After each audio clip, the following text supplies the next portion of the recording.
اور اس نظام کو نافذ کرنے کی کوشش کریں. سچ ہم نہیں بولتے، چیزوں میں ملاوٹ ہم کرتے ہیں، حقوق کی ادائیگی کے اندر ہمارے مسائل ہیں. قرآن نے عقائد کو بیان کیا ہے، عبادات کو بیان کیا ہے، معاملات کو بیان کیا ہے. تو ہمارے معاملات کیوں نہیں سنورتے؟ ہمارے عقائد کی درستگی کی جہاں ہمیں ضرورت ہے ہم ادھر کیوں نہیں توجہ کرتے؟ اب یہی رب کائنات کا توحید سب سے بڑا سبجیکٹ ہے قرآن کا. اب توحید ہم کہتے ہیں کہ اللہ ایک ہے، لیکن اگر کسی پڑھے لکھے شخص سے بھی پوچھیں کہ توحید ہے کیا، ہمیں سمجھ نہیں آتی. تو اس کے اندر کیا ہے کہ اللہ تعالیٰ رب العالمین ہے. He is the creator of the universe, sustainer of the universe, provider of the universe. کہ وہ ہر چیز کو اس نے تخلیق بھی کیا ہے، پیدا بھی کیا ہے، ان کی ضروریات کو پورا بھی کر رہا ہے. پھر اس کی عبادت، یعنی وہ یہ ایک ہے، وہ اپنی تمام مخلوق کے لیے ایک جیسا ہی ہے.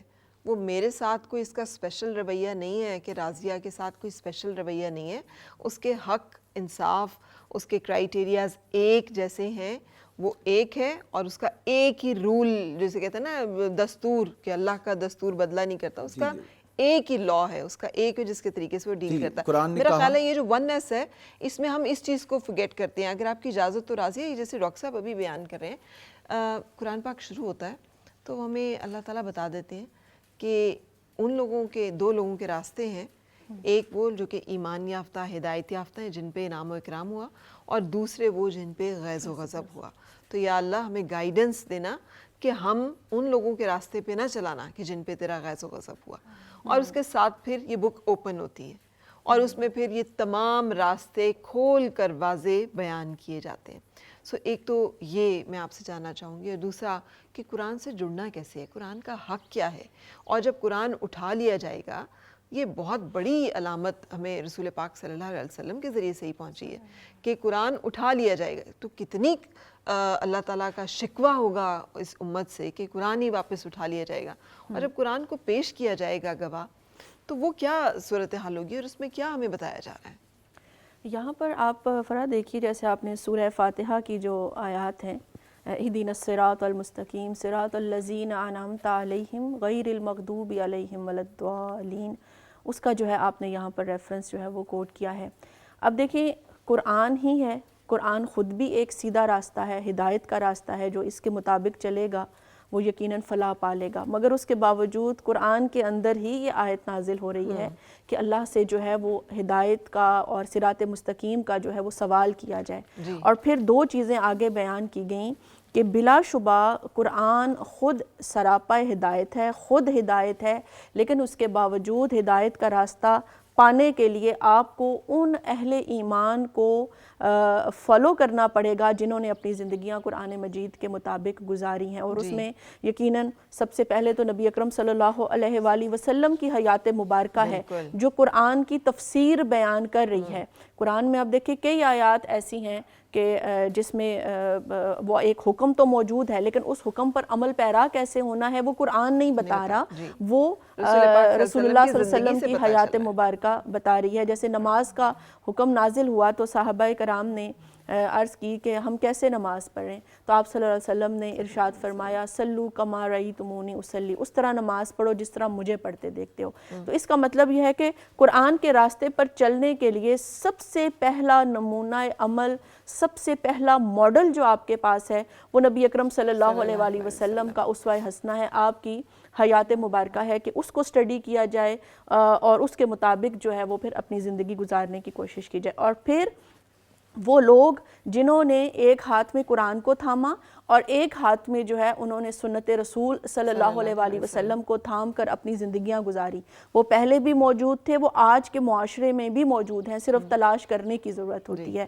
ان لوگوں کے ساتھ جڑنے کا فائدہ کیا ہوتا ہے کہ کیونکہ یہ خود اس راستے پر چل رہے ہوتے ہیں جو اللہ کی طرف لے کر جانے والا ہے، جو رسول اللہ صلی اللہ علیہ وسلم کی طرف لے کر جانے والا ہے. تو انسان کا ذہن جو ہے وہ شکوک و شبہات سے آزاد ہو جاتا ہے، وہ مکمل اعتماد کے ساتھ، یقین کے ساتھ، کانفیڈنس کے ساتھ آگے بڑھتا ہے کہ میرے سامنے یہ جو نمونہ حیات، نمونہ عمل موجود ہے میں اس کو فالو کر لوں گا. تو اس کا یہی ہے کہ یہ قرآنی تعلیمات کے مطابق چل رہا ہے. he can do it or she can do it, G I can do it too. مجھے ایک دوسرے کو دیکھ کے ایک تقویت ملتی ہے جس سے آپ نے کہا بالکل. دیکھیں جب آپ کی آنکھوں کے سامنے جب بھی کوئی ایک ماڈل موجود ہوتا ہے تو پھر اس کے پیچھے پیچھے چلنا آپ کے لیے آسان ہو جاتا ہے. اور پیغمبر نازل کرنے کا مطلب بھی یہی ہے کہ آپ کو ایک ہیومن ماڈل جو ہے وہ دکھایا جا سکے کہ جو بتایا جا رہا ہے وہ کیا ایسے جاتا ہے. بالکل ایسے ہی ہے.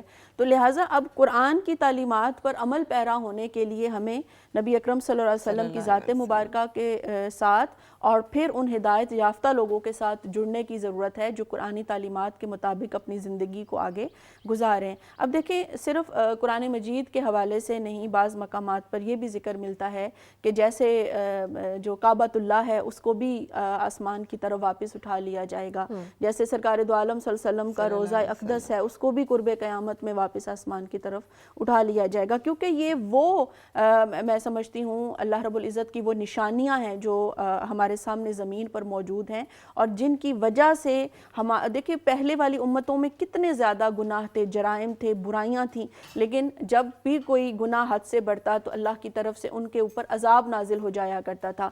کسی کو بندر کی شکل میں تبدیل کر دیا گیا، کسی پر خون کا عذاب آیا، پانی کا عذاب آیا، ٹڈیوں کا عذاب آیا، پوری امتیں جو ہے وہ بستیاں اجاڑ دی گئیں، ختم ہو گئیں. لیکن اب اگر آپ حالات دیکھیں تو ہمارے جو اعمال ہیں وہ ان اقوام سے مختلف نہیں ہیں، مگر یہ اس قرآن کی برکت ہے، آقا دو جہاں صلی اللہ علیہ وسلم کے وجود اطہر کی برکت ہے جو اس وقت مدینہ منورہ میں گنبد خضرا میں موجود ہے، جس کی وجہ سے ہمارے اوپر عذاب نازل نہیں ہو رہا. کیونکہ آپ صلی اللہ علیہ وسلم نے اللہ پاک نے ایک جگہ فرمایا کہ اے محبوب صلی اللہ علیہ وسلم جب تک آپ ان کے درمیان موجود ہیں عذاب نازل نہیں ہو سکتا. تو لہٰذا قیامت کا جو ایک ہے وہ تو ایک قیامت خیز منظر ہوگا، ایک ہیبت والا دن ہوگا.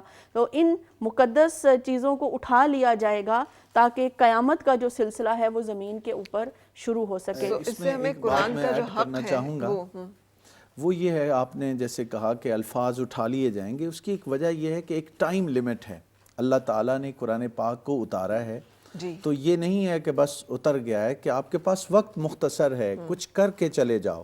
یعنی جب وہ ٹائم لیمٹ پوری ہو جائے گی تو آپ کو کہہ دیا جائے گا کہ اب آپ کچھ نہیں کر سکتے، اٹس اوور. تو یہ بھی ایک قرآن کا حق جو ہے ہم اس کے اوپر بات کر رہے ہیں، جو کہ آج جو کہ لیلۃ القدر جب ہم تلاش کرتے ہیں تو سب سے بڑا جو سگنیفیکنس اس رات کی ہے وہ یہی ہے کہ اللہ تعالیٰ سیلیبریٹ کر رہے ہیں اس کتاب فرقان کے نزول کو، جو کہ مختلف انبیاء کے اوپر تھوڑا تھوڑا کر کے اس کی کتاب ہدایت کے جو ہیں وہ مختلف صحیفوں میں وہ باتیں احکامات نازل ہوتے رہے، اور اس کی ایک مکمل شکل جو ہے وہ رسول پاک صلی اللہ علیہ وسلم کو عطا کی گئی، اور ان کے تبسط سے، ان کے وسیلے سے آج ہمارے پاس موجود ہے کتاب ہدایت قرآن مجید. سو لاکھوں درود و سلام محمد مصطفیٰ صلی اللہ علیہ وسلم پر. ایک بریک کے لیے رکیں گے اور بریک کے بعد جب ہم آئیں گے تو پھر ہم آپ سے نعت رسول مقبول صلی اللہ علیہ وسلم کی درخواست کریں گے. آؤ پھر سے مسکرائے اور مل کے گنگنائے، ہیں گمشدہ جو خوشیاں ساری وہ ڈھونڈ لائے. آؤ پھر سے مسکرائے